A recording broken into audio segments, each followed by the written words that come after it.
Buenos días. Buenos días, profe.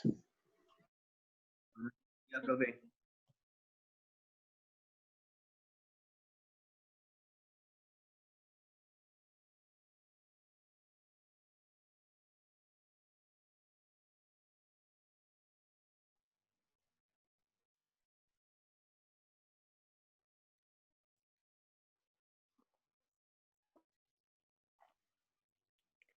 Bueno, entonces,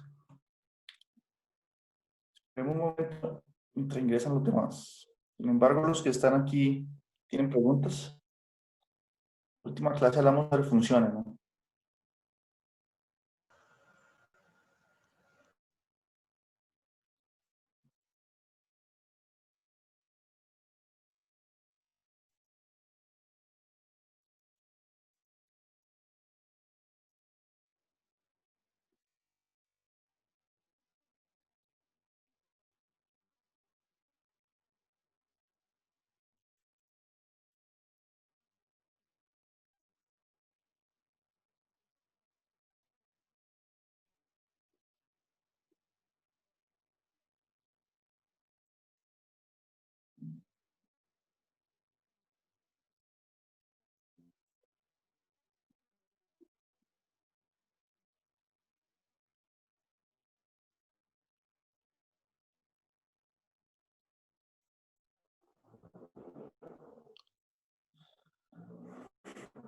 Bueno, ¿me confirma el audio, por favor? Se escucha perfecto, profe. Sí, se escucha bien. Listo, gracias. Bueno, en la última clase, si usted me confirma, nosotros vimos funciones. Bien. Se definió lo que es una función racional. Funciones polinomiales. Las básicas, por ejemplo, funciones polinomiales son de la forma z a la an, z a la n. También les muestro la forma general de una función polinomial.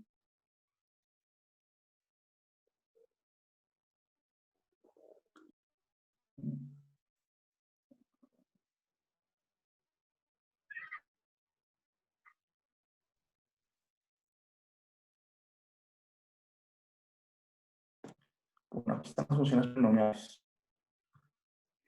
Son de la forma an, z a la n, más an menos 1, aquí, por z a la n menos 1, y así hasta a sub 0.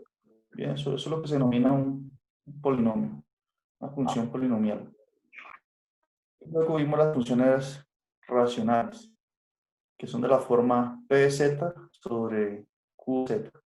Es decir, que es la división entre dos polinomios. Por ejemplo, esta función f de z igual a, creo que está lento el internet hoy, no cambia al mismo ritmo. Bueno, la función f de z igual a 2z cuadrado más 1 sobre z cuadrado. La parte de arriba es polinomio, el numerador pues, y el denominador también. Listo, entonces esta es una función racional. Luego hablamos de la función exponencial. Pero antes de hablar de la exponencial, nosotros seguro que vimos que las funciones también se pueden representar así, como ya pasé la pizarra ahí, f igual a u de xy, donde u es una función de dos variables, más y veces b de xy. Esto también lo vimos, ¿no? Si hay algo que no hayamos visto, me dice. Esta es otra forma de representar la función. Entonces, hay una forma que es diciendo de qué manera la función f depende de z. Como por ejemplo, miren, f de z igual a z al cuadrado.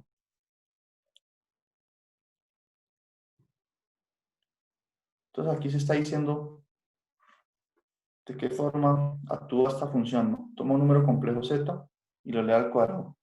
Pero también podemos escribir esta función de la forma u que depende de x y y b que depende de x y y. Entonces uno puede asumir que Z tiene esta representación cartesiana con parte real X, con parte binaria Y. Y si uno hace las cuentas aquí indicadas por la función, fs igual a Z cuadrado, lo mismo que X más Y al cuadrado. Y creo que este ejemplo también se hizo aquel día.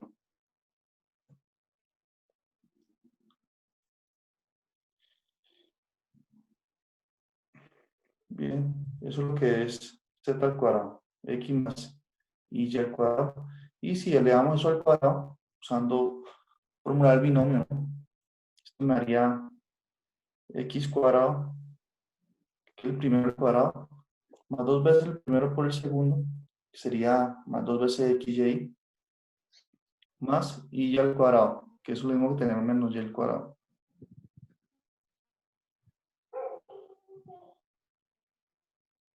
Uno también puede hablar de función de variable compleja y representarla así, como U más IB.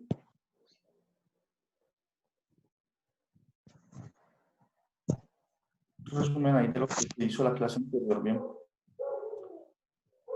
Esto es B, esto aquí es U, en ese caso.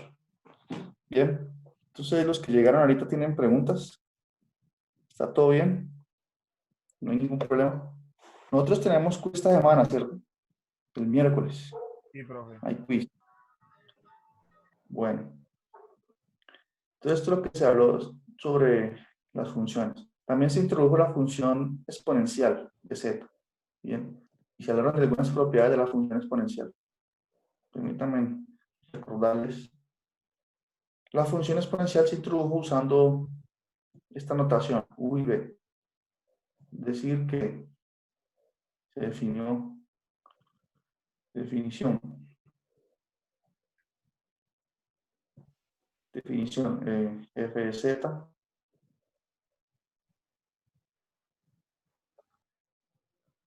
igual a la z se definió como exponencial de x, yo asumiendo que z tiene la representación cartesiana x más y lleno. Entonces se definió una exponencial así. Y a la x por coseno de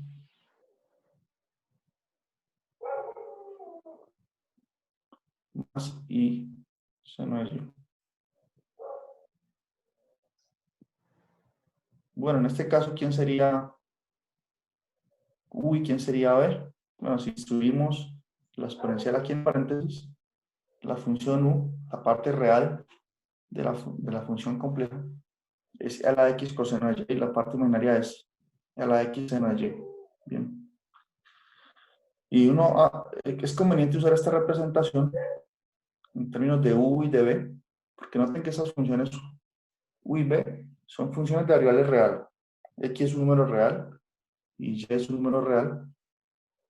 Y nosotros sabemos cálculo multivariable. Entonces podemos usar técnicas de derivación de allá de cálculo multivariable, derivadas parciales y otros resultados aplicados aquí en estas funciones de variable compleja. Bien, por el hecho de que depende de funciones de variable real. Bueno, entonces habló de las funciones exponenciales y se mostraron algunas propiedades, ¿no? Entonces, tienen posee las propiedades deseables de una función exponencial, ¿no? Por ejemplo, a la z más w es a la z por a la w, es una propiedad típica de potenciación, ¿no? Y por la forma que está escrita a la z, se tiene que a la z, su módulo, es igual a la x. También vimos que exponencial de números de la forma 2 pica por i, eso da 0, ¿no? Y eso usa el hecho de que la función seno y coseno son periódicas. Entonces tienen todas las propiedades. Lo que dice la propiedad es que e a la 2pi por k, donde k puede ser cualquier número entero, por i, esto va a dar 1. Bien. Y esta propiedad implica que la función exponencial compleja es periódica, con periodo de esa función es 2pi por i. Es decir, que ella se repite cada 2pi por i. Esto es una diferencia fundamental con respecto a la función exponencial normal, que esa no es periódica. Y en esa propiedad se mostró aquel día. Y bueno, aquí la propiedad 5 es obvio, porque e a la z elevado a la n, ¿qué es eso? Es e a la z por e a la z por e a la z n veces. Como se suman los exponentes, es lo mismo que e a la nz. Bien, el n y el z se multiplican. Una propiedad también de potenciación. Bueno, se mostró eso. Y también se definen las funciones seno y coseno, pero de variable compleja. ¿Cierto? Aquí se acuerda cómo se definió, por ejemplo, la función exponencial, perdón, la función coseno de z, pero donde z es un número complejo.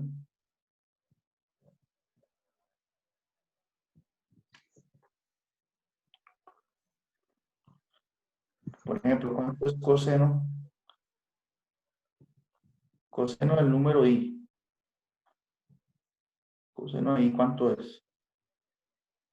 Nosotros definimos el coseno y el seno para funciones, para números complejos. ¿Cuánto sería esto?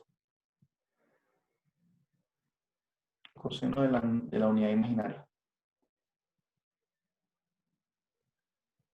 Para saber eso, entonces tenemos que recordar cómo se definió coseno de z.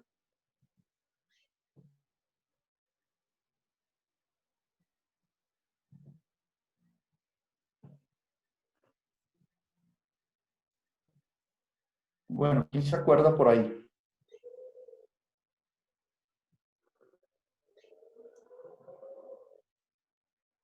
Nosotros hicimos unas cuentas aquel día. ¿Ustedes recuerdan? Nosotros hicimos una observación. Permítame el cambio de pantalla.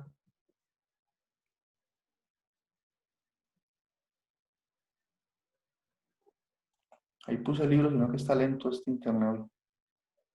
¿Les cambié la pantalla ya? Sí, profe. Ya, ya. Listo.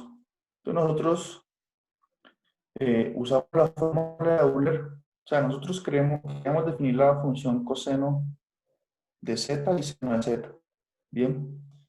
Y entonces nosotros, ¿qué hicimos? Nosotros observamos lo siguiente. Por la fórmula de Euler tenemos esta igualdad, que e a la ix es igual a coseno de x más y seno de x.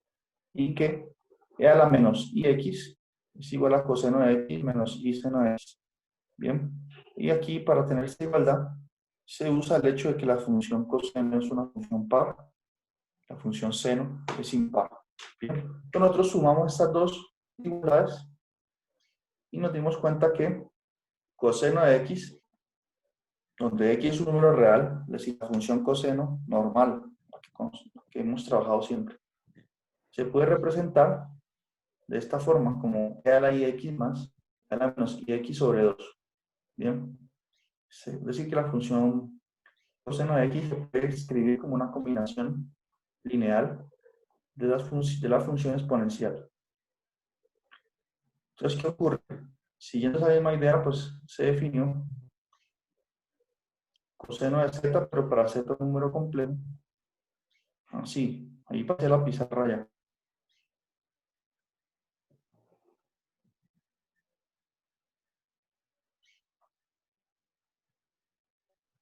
Entonces se definió la exponencial, perdón, la función coseno como e a la iz más e a la menos iz, donde z aquí puede ser un número complejo, sobre 2. Donde z, un número complejo. Entonces, si aplicamos esta definición, ya podemos saber cuánto es coseno de i, por ejemplo. Entonces, aquí me daría, si hago las cuentas,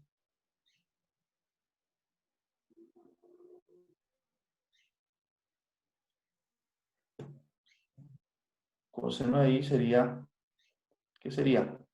Donde está z sustituyo i, ¿no? Entonces sería e a la i por i más e a la menos i por i sobre 2, ¿sí o no?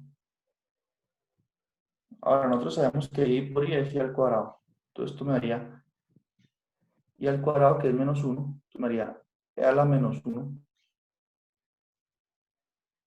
más. El otro lado me daría i por i al cuadrado, con el menos que a Euler a la 1. Lo mismo que escribir el exponente. Sobre 2. Y e a la menos 1 es lo mismo que tener 1 sobre e más e sobre 2. Es lo mismo que tener e al cuadrado más e sobre 2e.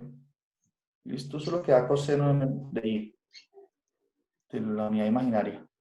Y e al cuadrado más e sobre 2e es un número mayor que 1. Bien. Entonces, nosotros sabemos que las funciones seno y coseno de variable real varían entre menos 1 y 1. Sin embargo, la función seno y coseno de variable compleja, esas pueden tomar valores, o sea, el valor de coseno de i puede ser un número complejo cuyo módulo sea más grande que 1. No necesariamente tiene que estar a distancia 1 del origen. Bien, porque lo que yo estoy diciendo aquí es que coseno de x, ustedes saben, cuando yo coloco coseno de x, cuando coloco la x, yo siempre estoy hablando de la función coseno de variable real. ¿Bien? Y nosotros conocemos que coseno de x en módulo es menor o igual que 1. Es decir, que coseno de x varía entre menos 1 y 1. Sin embargo, coseno de z en módulo puede ser cualquier número, o sea, esto puede ser mayor que 1 sin problema. Bien, es una diferencia también en términos de los módulos entre la función coseno de x y la función coseno de z, donde z es un número complejo. Bien, entonces más o menos fue eso lo que estudiamos en la clase anterior. ¿Preguntas hasta ahí? Y también se probó que así como coseno de x cuadrado, coseno cuadrado más seno cuadrado es 1, en el caso de que estamos hablando de la función coseno de variable real, se puede probar, creo que se probó también, ustedes me confirman, que coseno de z al cuadrado menos seno de z al cuadrado, esto es 1, y eso suma 1.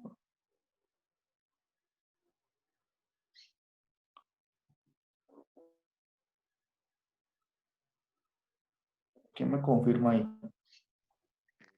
Esa no fue la que nos quedó al final, coseno al cuadrado de z más seno al cuadrado de z, porque con el menos no funcionaba. No, era con el más que no Eso funcionaba. no, Ah, perdón, era al revés. funciona Ok. con eso, con el menos que funciona. Bien, pero entonces sí se probó. Listo, entonces eso es lo que tenemos. Aquí un pequeño resumen Sí, sobre porque las funciones. era con el menos porque Pues también, era 4 sobre 4. exacto, muy bien, esa es la idea. Entonces se probaron esas propiedades, ya tenemos Ya vamos creciendo nuestra gama de funciones, ¿no? Polinomiales, racionales, la exponencial y las funciones trigonométricas básicas. También uno puede definir, como están, si ustedes ven algunos ejercicios de las actividades del documento grande, donde hay varios ejercicios, se definen también las funciones coseno hiperbólico y seno hiperbólico. Entonces esa definición es simple. Cuando vean esa notación, por ejemplo, coseno hiperbólico se denota como cos y con una h. El coseno hiperbólico de z. Y se define como parecido al coseno, pero sin la i. Es decir, se define como exponencial de z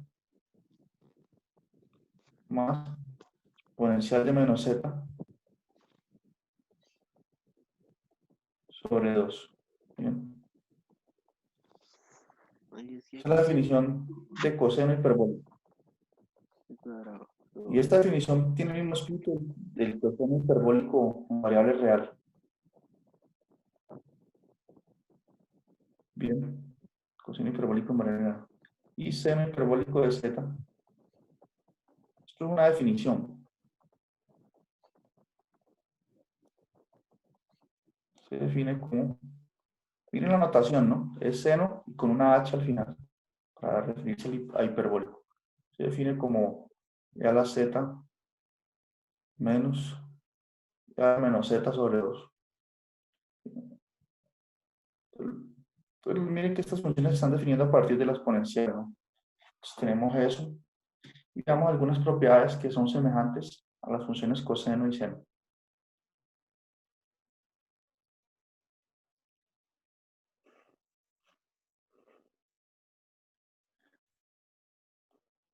Bien.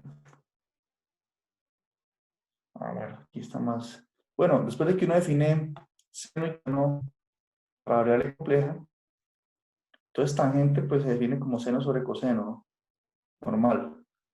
Recuerden que en trigonometría, si uno se define primero seno y coseno, y que las demás funciones trigonométricas son combinaciones de la función seno y coseno. Es decir, tangente es seno sobre coseno, cotangente es coseno sobre seno, secante es 1 sobre coseno. Entonces, todo se define a partir de las funciones seno y coseno. También podemos definir la función tangente así, tangente compleja. Y aquí están las definiciones de las funciones seno y coseno hiperbólicas. Y de hecho uno tiene algunas relaciones entre la función seno hiperbólica y la función seno normal. Todas estas propiedades, estas relaciones que están aquí, son fáciles de concluir, ¿no? Por ejemplo, aquí dice que, seno hiperbólico de z es igual a menos i por seno de i por z. Bien, uno podría intentar probar eso, ¿no? Veamos. Entonces, ahí, veámoslo como una observación. Seno, una relación seno hiperbólico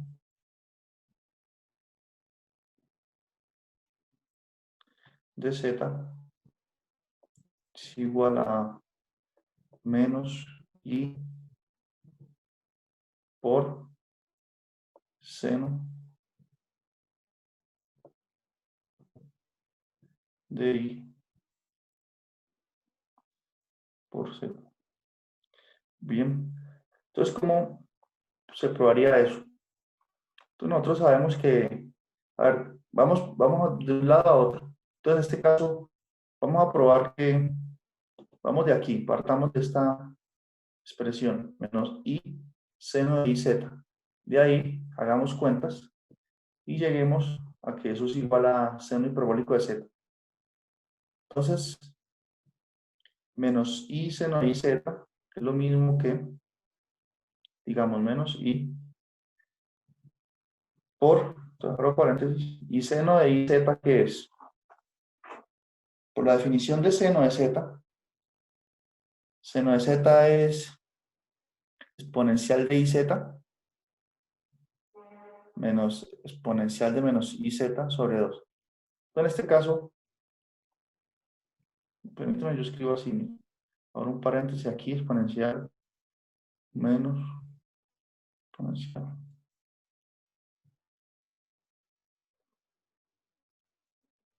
sobre 2 sí. Entonces, miren, aquí en estos paréntesis que dejé sin rellenar, ahí es donde va la z, en la definición de seno de z. Pero en este caso la función seno la estamos evaluando en iz. Entonces aquí donde está el paréntesis coloco iz. Bien. iz. Y si hago esas cuentas, tengo que llegar a esta expresión que está aquí, porque esa es la definición de exponencial de z. Perdón, esa es la definición de seno hiperbólico de z. Entonces, miren, este i que está fuera del paréntesis se cancela con el i que está aquí, el denominador, de la definición de seno de z. ¿Y qué más sucedería ahí?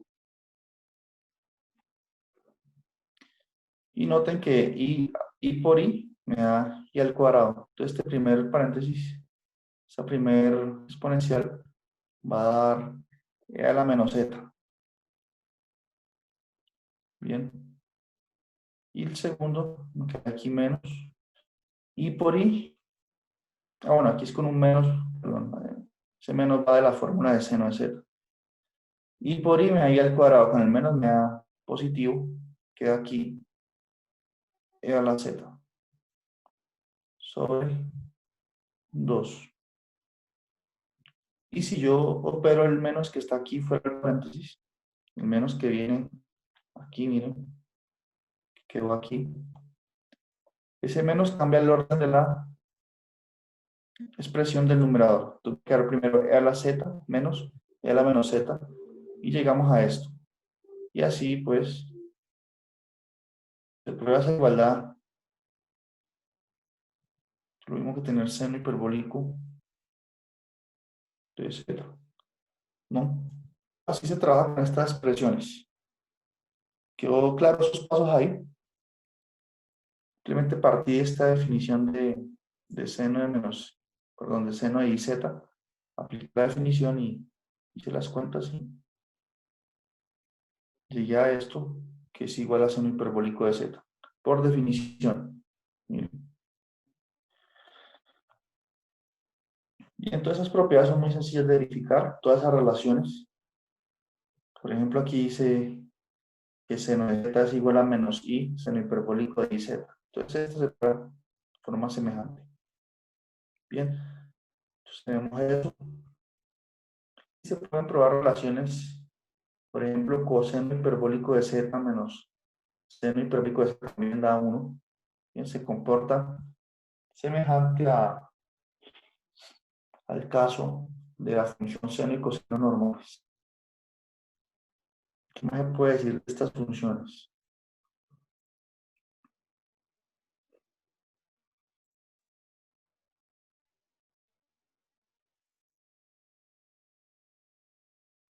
¿Está todo bien hasta ahí? Sí, profe. Sí, señor. Señor, profe. Ah, bueno.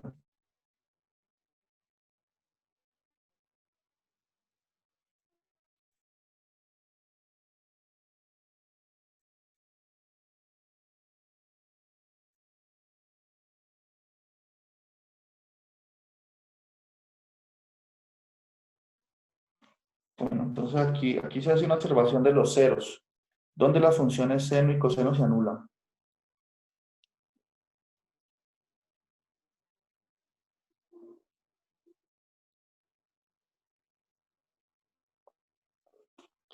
Bien, pero bueno, eso lo veremos más adelante. Entonces eso es lo que tenemos. Y por aquí se define la función tangente hiperbólica, que es seno hiperbólico sobre coseno hiperbólico. Natural, definirlo así. Por aquí está la definición del logaritmo natural, pero en variable compleja.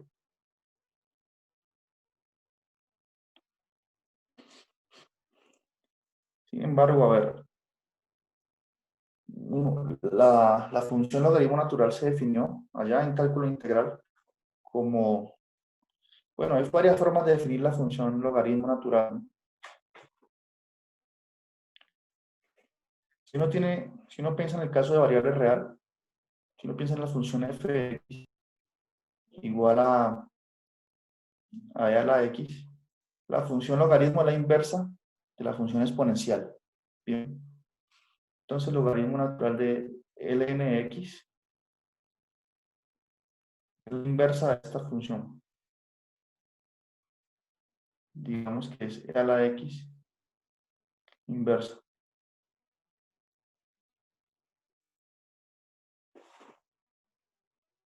Bien. O también se definió como una integral. El logaritmo natural de x. Esta es la definición, yo creo que vieron ustedes por primera vez. Se define como una integral desde 1 hasta x de e a la, perdón, no, de 1 sobre t por dt. Bien. Esta es la definición integral. Es decir, que la función logaritmo natural de x es el área bajo la curva. Digamos, si este es el sistema de coordenadas, la función 1 sobre t tiene esta forma. Aquí está el 1. Y x, digamos que x es un número mayor que 1. Entonces el área bajo la curva desde 1 hasta x,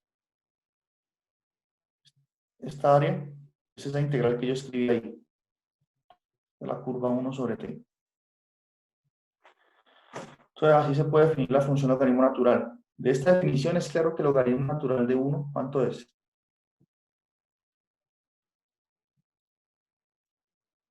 Si yo coloco aquí x siendo 1, entonces yo estaría haciendo la integral desde 1 hasta 1. ¿Cuánto da esa integral?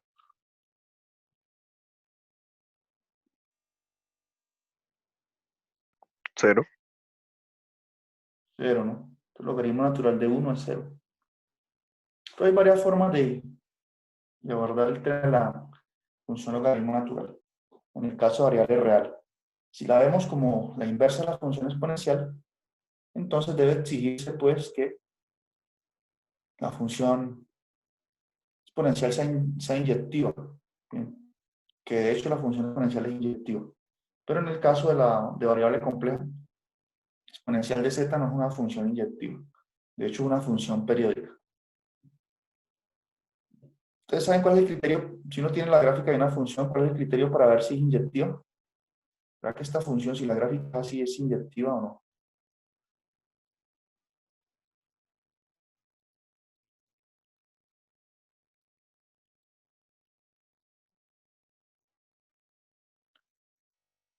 O biyectiva o sobreyectiva. Bueno, hay un criterio que se llama el criterio de la recta vertical o horizontal. No trazo una recta que así. Si solo corta la gráfica de la función en un punto, quiere decir que la función es 1 a 1, inyectiva, ¿no? Pero en fin, entonces aquí nosotros con la función exponencial compleja tenemos un problema ahí de que no tiene inversa, por lo menos no en todo el plano complejo. Habría que hacer alguna restricción. Entonces vamos a dejar esa función para más adelante, ¿listo?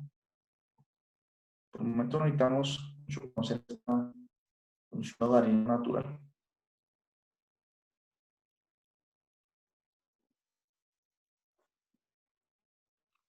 Bien, entonces con las funciones que conocemos ahorita podemos trabajar sin problema. Aquí hay unos ejemplos, pero no lo trataremos luego en otro contexto. Entonces, listo, eso es lo que tenemos sobre funciones. Entonces, ¿qué es lo que tenemos hacer en la clase de ahorita? Lo nuevo. Lo nuevo es definir lo que es la derivada compleja. Bien. Entonces, estamos aquí en el capítulo 4.3, la sección 4.3.1 del libro guía. Aquí ya coloqué el libro guía. Bien. Entonces, nosotros queremos hablar de diferenciación de funciones de variable compleja. Bien, sección 4.3. Entonces nosotros vamos a usar esta definición que se hizo. Miren, si f de x es una función de variable real, cuando uno coloca x se refiere a variable real, ¿listo? Entonces, allá en cálculo diferencial seguramente, ustedes vieron la definición de límite, en términos de la definición de derivada usando límite, ¿no? Entonces, f' de x sub 0, la derivada en ese punto, es igual a ese límite que está aquí expresado.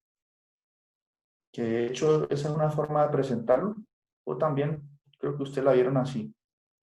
F' de x. Me confirman si ustedes vieron esa definición así. F' de x es igual a límite cuando h tiende a 0. ¿La vieron con h? Límite cuando h tiende a 0. De f de x más h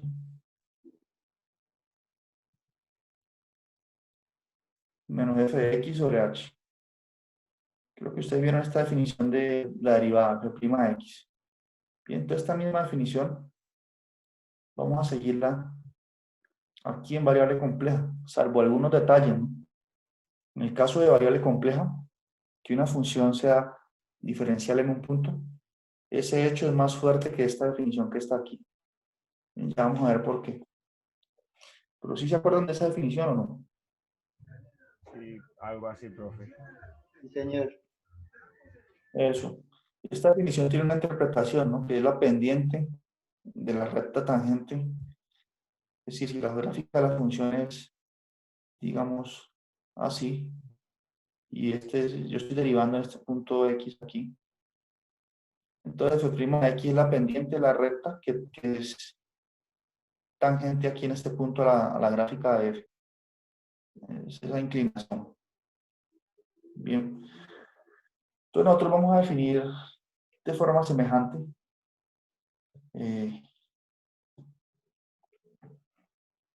la derivada de una función de variable compleja. Entonces, aquí lo que el libro dice es eso, ¿no? Queremos definir de forma semejante f' de z. Listo. Entonces, en este caso, si ese límite está aquí, pero en este caso z ya es un número complejo, y f es una función de variable compleja, si este límite que se expresa aquí, siguiendo la misma idea del caso real, si ese límite existe, entonces diríamos que la función f es diferenciable en el punto z sub 0, o también se usa la palabra analítica. Bien, si esta derivada existe en una región R del plano complejo, diremos que la función es analítica ahí, en R, como se muestra aquí, ¿no? F se llama analítica en R. O también se usan otros lenguajes, se habla de una función holomorfa o regular. Bien, como dice aquí, holomorfa o regular. Bien, entonces nosotros enseguida continuamos ya con la diferenciabilidad, estudiando bien esa definición. Y vamos a calcular algunos límites, así, a mano. Bien.